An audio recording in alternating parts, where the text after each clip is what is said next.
بسم اللہ الرحمن الرحیم۔ حدیث نبوی صلی اللہ علیہ وآلہ وسلم۔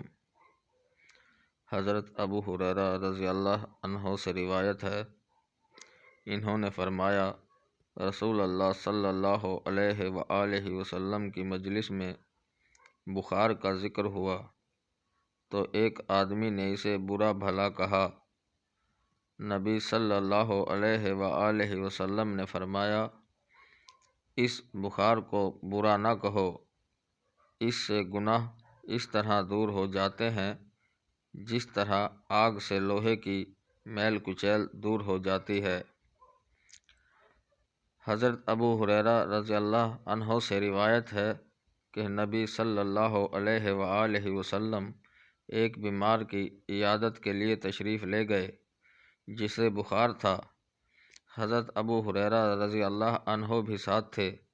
رسول اللہ صلی اللہ علیہ وآلہ وسلم نے مریض سے فرمایا خوش ہو جاؤ، اللہ تعالیٰ فرماتا ہے بخار میری آگ ہے جسے میں دنیا میں اپنے مومن بندے پر مسلط کرتا ہوں تاکہ آخرت میں جہنم کے عذاب کے عوض اس کا حصہ اس بخار کو قرار دیا جائے۔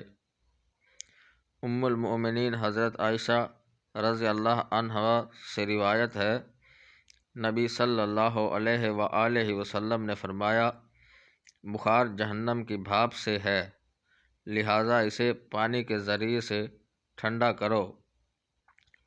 حضرت عبداللہ بن عمر رضی اللہ عنہما سے روایت ہے، نبی صلی اللہ علیہ وآلہ وسلم نے فرمایا بخار کی شدت جہنم کی بھاپ میں سے ایک قسم ہے، لہٰذا اسے پانی کے ذریعے ٹھنڈا کرو۔